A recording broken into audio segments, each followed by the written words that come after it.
아멘. 우리 하나님 말씀 보도록 하겠습니다. 신약 성경 데살로니가전서 5장 16절에서 18절까지의 말씀입니다. 제가 가진 성경은 333페이지에 있고요.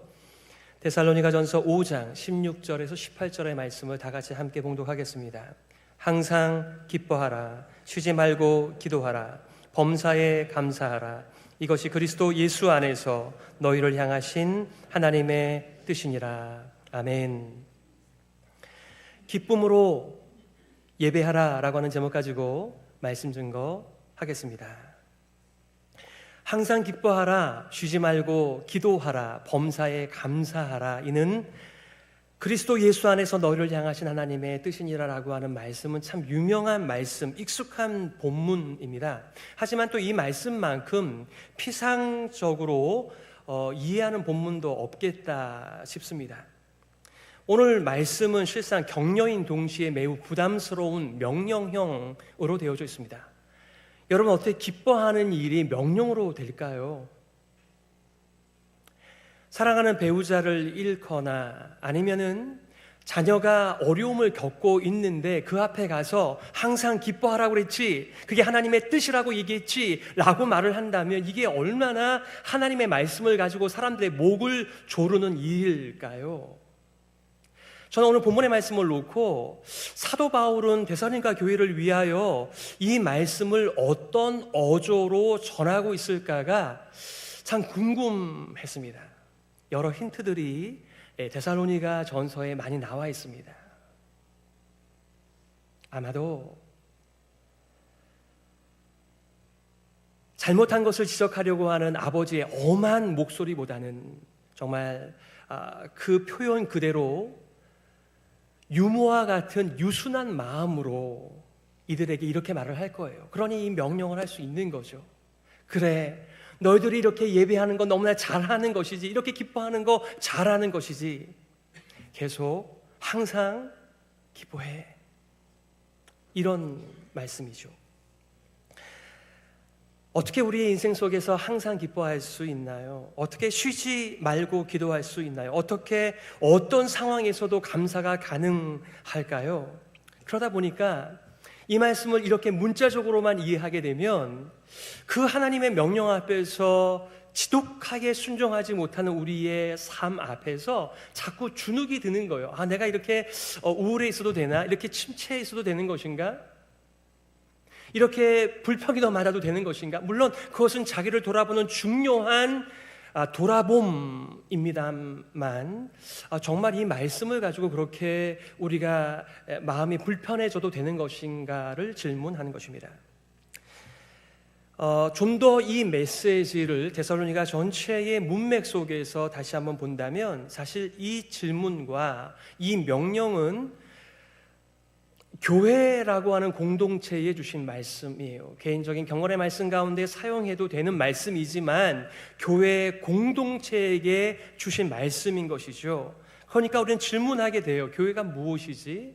교회의 존재 이유가 무엇이지? 라고 하는 이 진지한 질문 앞에 잠시 우리는 생각을 돌아보게 되는 것입니다. 우리의 정체성 그리고 존재 이유를 질문하는 것입니다. 교회는 무엇입니까? 교회는 그리스도인의 공동체입니다. 예수님을 만난 모든 사람들은 새로운 형제자매가 생깁니다. 새로운 부모, 자녀를 만나게 돼요. 그런데 언제부턴가 교회는 자신의 개인 영성을 추구하는 곳이 되고 말았습니다. 그러니 한 다리를 사용하지 못하는 사람처럼 너무나 불편한 교회의 모습이 오늘날 교회의 모습이 되었죠. 왜냐하면 하나님께서 공동체를 말씀하시는데 공동체를 잃어버린 오늘날의 현대 교회이니까요. 여러분들과 기회가 되는 4번의 시간을 통하여 예배를 함께 묵상하려고 합니다. 오늘 그 첫 번째 시간, 기쁨으로 예배하라, 3가지를 말씀드리려고 해요. 첫 번째는 오늘 본문에서 항상 기뻐하라 라고 하는 메시지가 무슨 의미인가? 왜 그렇게 말씀하시는가? 어떻게 우리가 기쁨으로 예배하는 삶을 살 수 있겠는가입니다. 첫 번째는 항상 기뻐하라 라고 하는 문맥적 의미가 무엇인가라고 질문할 수 있겠죠. 16절에 항상 기뻐하라. 여러분 지금 기쁘세요? 예, 교회 오시기 전에 항상 부부싸움을 하고 오시는 분들도 계시더군요. 그렇게 하려고 해서가 아니라 너무 이렇게 배우자를 기다리게 하면 기다리시는 분들은 너무 화가 나는 거죠. 어떤 분은 기다리다가 참지 못하여 아내를 내버려두고 오시는 분도 계시다고 제가 들었습니다. 우리의 상황이 항상 기뻐할 수 있는 상황이 아닙니다. 물론 우리가 넓은 의미에서는 성경 곳곳에서 이 항상 기뻐하라라고 말씀해 주세요. 기뻐할 이유가 너무나 많기 때문에 우리 그리스도인들의 특권, 기쁨의 삶을 촉구하는 것이죠. 우리의 삶의 태도를 기쁨에 두라라고 하는 일반적 의미로 받아들여도 너무나 틀림이 없는 분명한 말씀입니다. 그런데 오늘 이 문맥 속에서는 뭐라고 말씀하실까를 질문하는 것이죠. 고린도후서 12장 10절에서도 내가 그리스도를 위하여 약한 것들, 능욕, 궁핍, 핍박, 곤란을 기뻐하노니 이는 내가 약할 그때의 곧 강함이니라. 약한 것, 능욕, 궁핍, 핍박, 곤란 자체가 기쁜 것이 아니고요, 그 일 때문에 예수님을 더 깊이 있게 만나게 되죠. 그 일 때문에 예수님을 통하여 하나님이 누구신지를 알아가게 되죠. 내 힘이 아닌 하나님께 의지하며 살아가는 그 모습을 기뻐한다는 말씀입니다. 그러니 일반적으로 항상 기뻐해라고 하는 말을 적용해도 틀림이 없어요. 하지만 오늘 본문에서는 말이죠, 좀 더 좁은 의미로 이것을 사용하고 있습니다. 바울은 진정한 예배와 공동체의 예배를 통하여 교회가 교회다워진다라고 하는 문맥 속에서 항상 기뻐하라 이렇게 말하고 있는 것입니다. 그러니 오늘 본문의 말씀은 제목처럼 기쁨으로 예배하라, 혹은 예배의 자리에 기쁨으로 사람들을 초대하라, 또 예배를 드릴 때에 기쁨으로 예배하라, 이러한 말씀으로 받는 것이, 이해하는 것이 더 나을 것입니다. 마치 시편 95편 1절 2절에 이렇게 말하고 있습니다. 오라, 우리가 여호와께 노래하며 우리 구원의 반석을 향하여 즐거이 부르자. 우리가 감사함으로 그 앞에 나아가며 시로 그를 향하여 즐거이 부르자.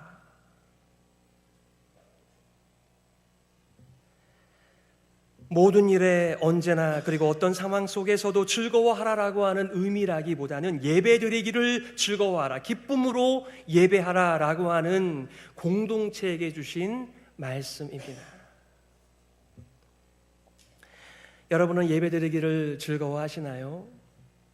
누군가 예배를 드리러 가자라고 얘기할 때 혼쾌하게 여러분들께서 따라가시는지요?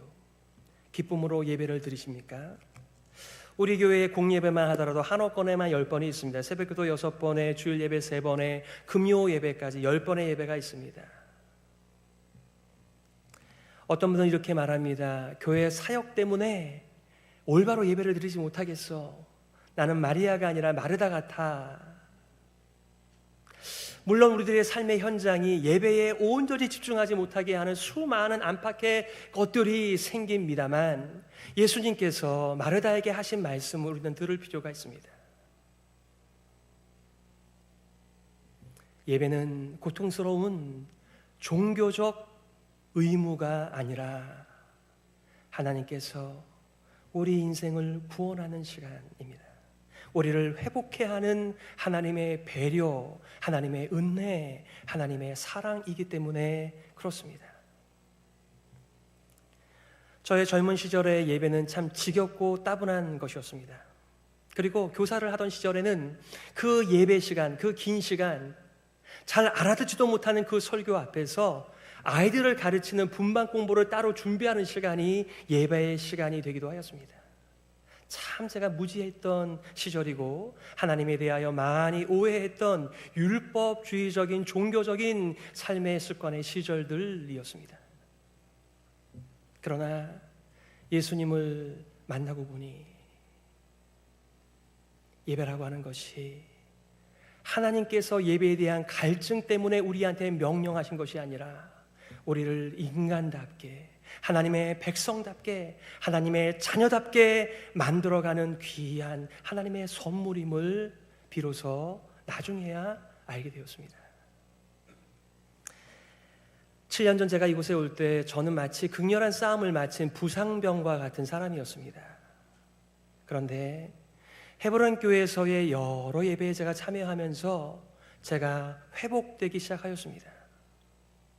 지금은 마치 병원에서 모든 치료를 다 받고 또 재활까지를 마치고 이제는 언제든지 얼마든지 사역을 감당할 만한 건강한 사역자가 되었습니다. 바로 예배를 통하여. 그러면서 보게 되면 예배라고 하는 것은 내가 하나님만 만나는 시간이 아니라 누군가에게는 격려가 되는 시간이겠구나. 나의 찬양, 나의 기도, 나의 하나님을 향하여 온전히 기대하고 바라는 그 기쁨의 예배가 누군가를 회복하게 하는 귀한 시간임을 여러분 모두가 경험하셨으면 좋겠습니다.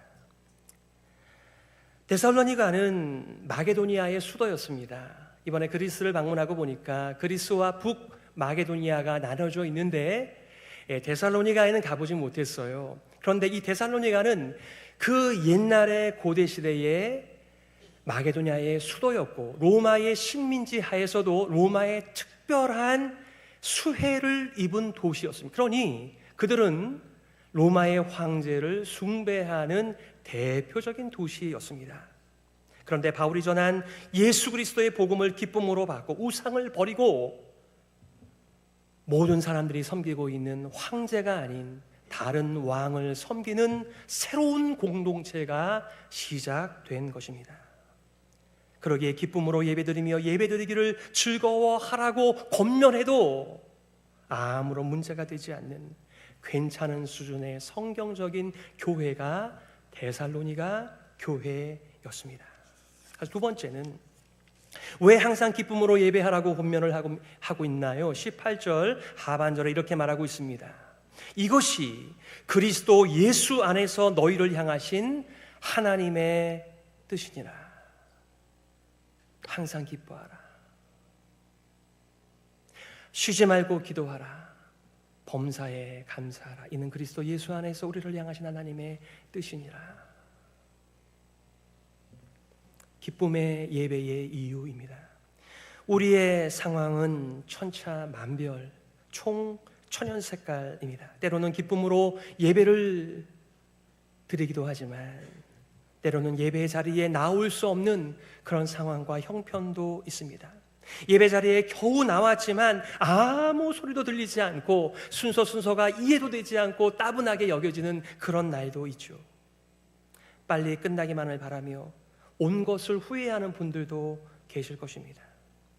우리를 둘러싸고 있는 직장과 사업과 부모와 자녀와 형제들, 친구들 수많은 일들과 관계 속에서 기쁨으로 항상 예배드린다라고 하는 것이 불가능해 보이기도 합니다. 오늘 성경은 그래도 기쁨으로 예배드리라고, 왜냐하면 하나님의 뜻이기 때문에 그렇다라고 말을 하고 있습니다. 하나님의 생각은 우리 인생들의 생각과는 달라서 그분의 깊은 속을 우리는 잘 모릅니다. 마치 아버지와 어머니가 어린 자녀를 위하여 오랫동안 준비하고 베푼 선물을 자녀들은 잘 이해하지 못하는 것과 비슷한 것 같아요. 하나님의 우리를 향하신 뜻이라고 하는 그 말 속에는 정말 많은 것이 들어가 있습니다. 우리의 이성으로, 우리의 환경과 형편으로는 이해가 되지 않는다고 하더라도 바로 그 예배의 자리가 복된 자리라고 하는, 하나님을 만나 배울 수 있는 자리라고 하는, 우리가 정말 인간다워지는 회복의 시간임을 하나님께서 말씀하시고 계시는 것입니다. 데살로니가의 바울과 그 일행이 이르기 전에 빌립보에서 바울과 실라는 어마무시한 일들을 당하였습니다. 채찍에 맞았습니다. 감옥에 갇혔습니다. 정신을 차린 그들이 제일 먼저 한 일은 하나님께 예배하는 일이었습니다. 정신을 차린 그들이 행한 일은 오히려 현대 교회를 정신 못 차리게 만드는 것 같아요. 너무나 비현실적으로 보이거든요. 사도행전 16장 25절에 밤중쯤 되어 바울과 실라가 기도하고 하나님을 찬미하매 죄수들이 듣더라. 예배는 종교의식이 아닙니다. 종교의식이라고 한다면 이렇게 하지 못했을 거예요. 바로 예배는 하나님을 만나는 시간이기에 그들은 모진 채찍질을 당하고 감옥에 갇혀 있지만 정신을 차리고 제일 먼저 찬양하고 그 찬양의 소리를 감옥에 있는 사람들이 들었다라고 말하고 있습니다.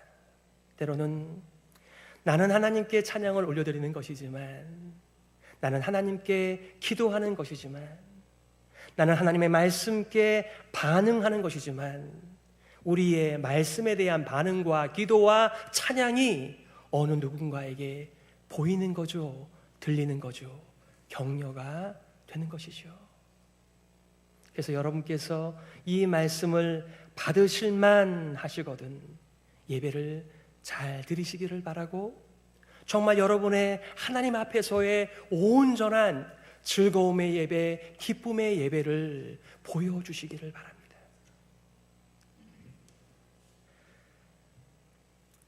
사도 바울은 로마서에서도 우리가 환난 중에도 즐거워한다 이렇게 얘기했습니다. 환난 자체가 즐거운 것이 아니라 환난은 인내를, 인내는 연단을, 연단은 소망을 이루는 줄 알미로다 말하고 있는 것이죠. 이 세상의 수많은 세상의 소식들과 이 사람들의 살아가는 방식 속에 우리도 함께 끼어 살아가면서 보고 듣고 있노라고 한다면 정말 절망의 소식이 가득한, 어떻게 이 인생을 끝까지 살아내겠나라고 하는 마음이 들지만은 이 예배의 시간에 우리의 삶의 초점과 우리의 부르심을 명확하게 하는 시간이 되기에 우리의 인생의 결단을 내리는 것이죠. 세상의 화려한 수많은 외침과 보여줌에도 불구하고 하늘의 부르심이 진짜라는 것을 발견하는 시간이 바로 환난의 기간이었기 때문에 그 환난을 기뻐한다 이렇게 말하고 있습니다. 뭐가 잘 풀릴 때에는, 내가 마음먹은 대로 계획한 대로 될 때에는 이 세상이 더 많이 보여요. 그러나 이 세상에서 어려운 일을 당할 때는 하늘을 바라봅니다. 그리고 하늘에 소망을 둡니다. 주 예수여 오시옵소서. 내가 아무것도 할 수 없는 이렇게 연약한 인생을 사는 동안에 하나님께서 저들을 불쌍히 여겨주시고 여기에 임재하여 주옵소서. 이게 예배이죠. 성경적인 교회는 사람의 뜻과 세상의 뜻보다 하나님의 뜻을 중요하게 가치 있게 받드는 교회입니다. 주께서 가르쳐 주신 기도대로 뜻이 하늘에서 이루어진 것 같이 땅에서도 주님의 뜻이 이루어지기를 간구하는 교회입니다. 그것을 어떻게 알아요? 예배 중에 압니다. 함께 드리는 예배를 통하여, 예배 드리는 서로를 통하여 이 보물을 발견하게 되는 것입니다. 세상이 우리의 눈을 어둡게 만들지만은 예배를 통해 눈이 밝아지는 것이죠. 예배를 통해 나를, 예배를 통해 교회를 보게 되는 것이죠. 그래서 회복이 되는 것이고 다시 오실 그리스도를, 하나님 나라의 완성을 꿈꾸는 소망의 예배를 드리게 되는 것입니다. 바로 이것이 오라 우리가 즐거이 예배하자라고 하는 성도의 외침, 삶의 본연의 모습인 것입니다. 선원님들께 예배는 어떤 시간이신가요? 지금까지 셀 수 없이 많은 예배를 드리셨을 텐데 이 예배가 기대가 되십니까? 그 예배 속에서 회복이 되고 계시나요? 그리고 공동체가 하나님의 성전으로서 함께 지어져 가는 것을 경험하고 계십니까? 즐거이 기쁨으로 기대하는 마음이 아닌 의무적으로 예배를 드리고 있다면 여러분들께서 삶의 모든 일들을 잠깐 멈춘 채, 심지어는 지금 예배를 드리고 있는 이 시간에도 잠깐 멈춰 서시기를 바랍니다. 그리고 우리를 부르신 하나님과 그 하나님께로 우리를 인도하시는 예수님을 생각해 보셨으면 좋겠어요.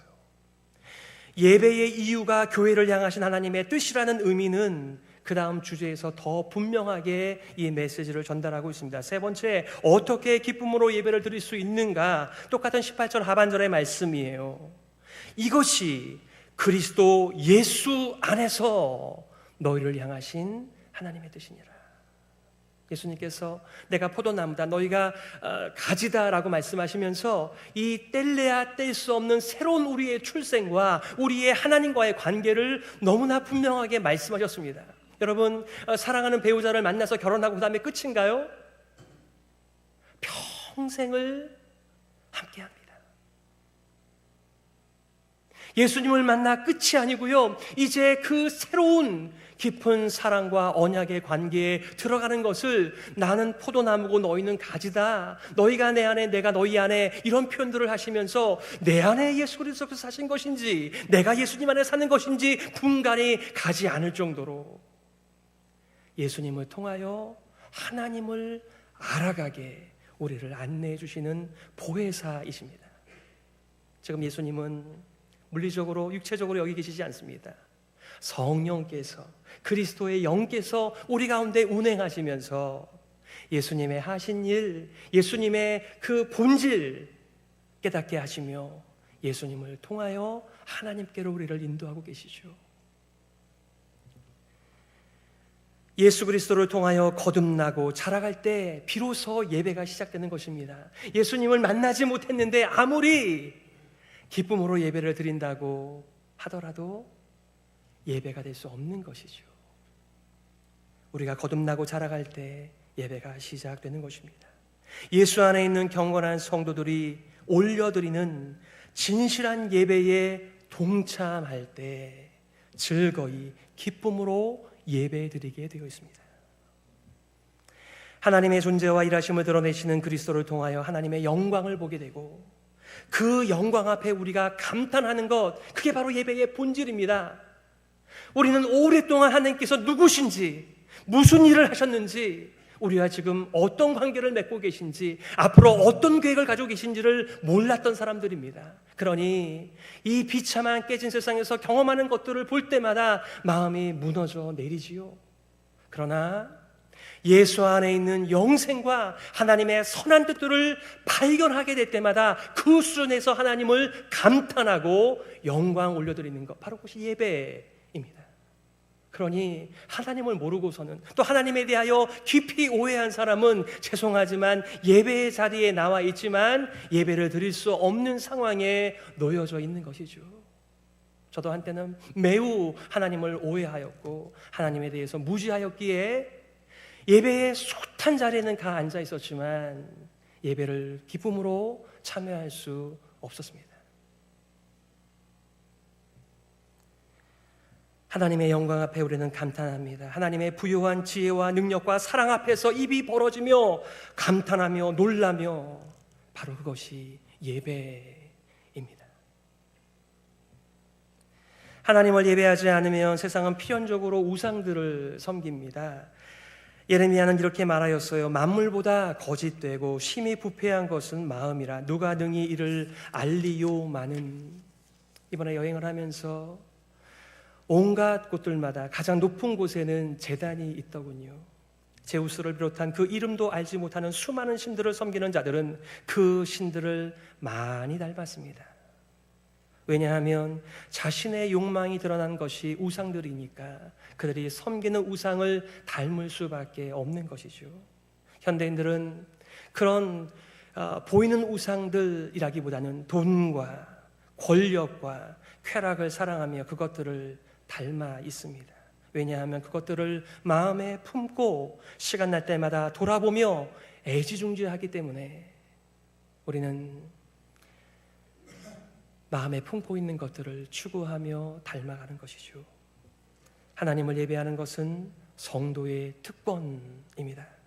그래서 기쁨으로 예배드리는 것이며 예배드리자고 기쁨으로 권할 수가 있는 것입니다.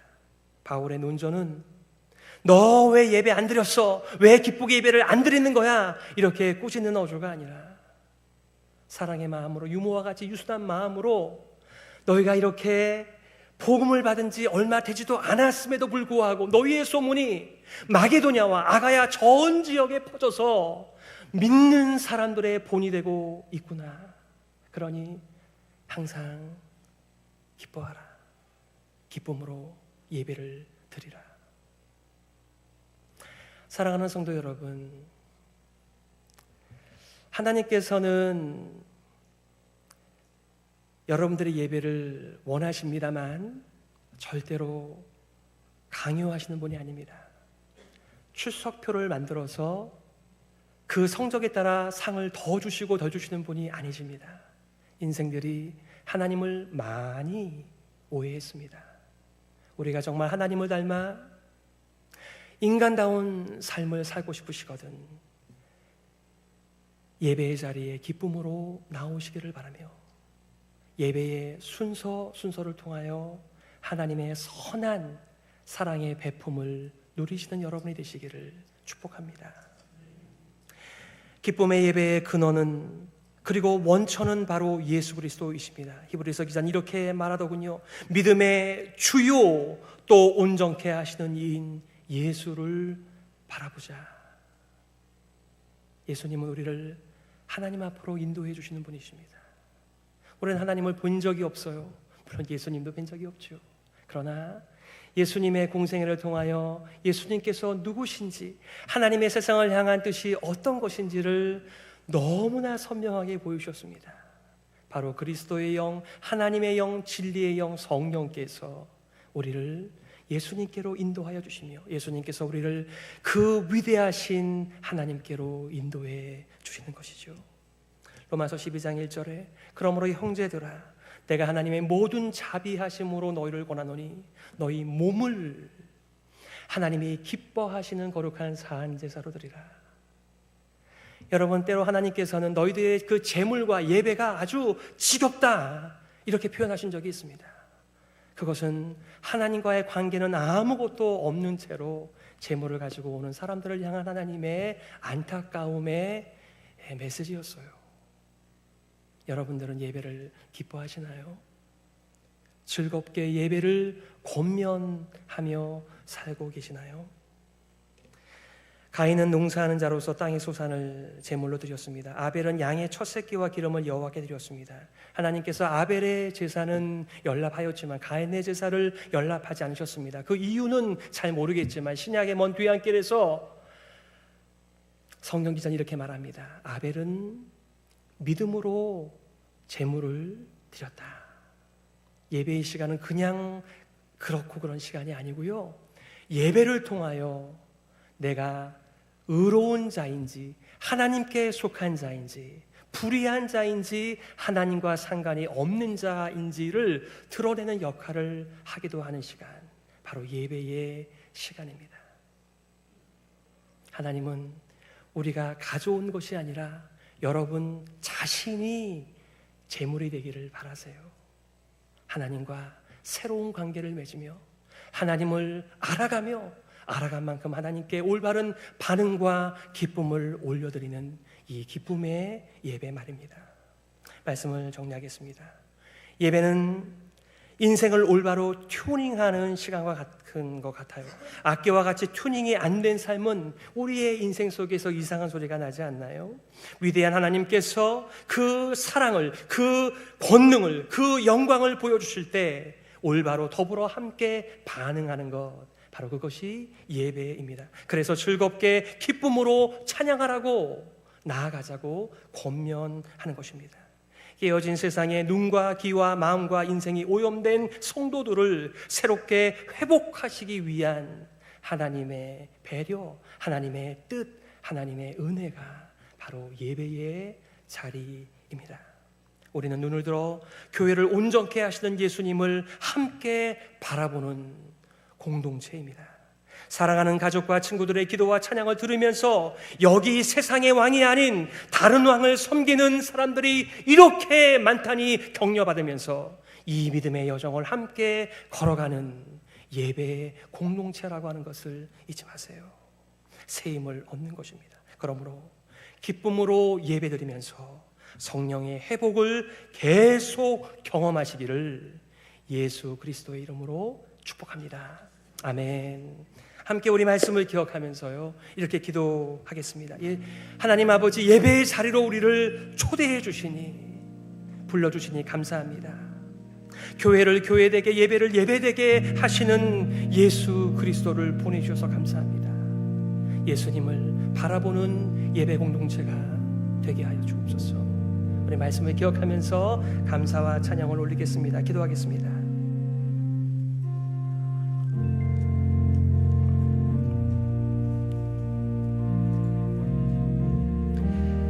하나님 아버지, 은혜를 감사합니다. 수고하고 무거운 짐진 자들입니다. 너무 무거워서 다 쓰러지고 지쳐있는 인생들을 하나님께서 불쌍히 여기시고 불러주셨습니다.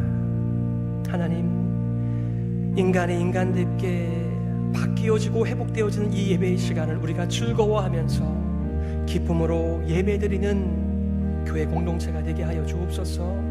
우리의 예배로 인하여 또한 회복이 되는 사랑하는 수많은 친구들과 성도들이 생겨날 수 있도록 하나님께서 우리를 사용하여 주옵소서.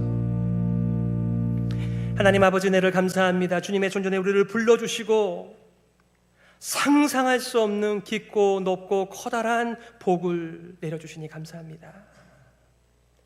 잠깐 있다가 안개와 같이 사라지는 세상을 영웅화하며 예배하는 자들이 아닌 영원하신 하나님을 만나 하나님을 찬양하고 즐겁게 예배하는 주의 몸된 교회 되게 하여 주옵소서. 살아계신 예수 그리스도의 이름으로 기도드립니다. 아멘. 우리 일어서셔서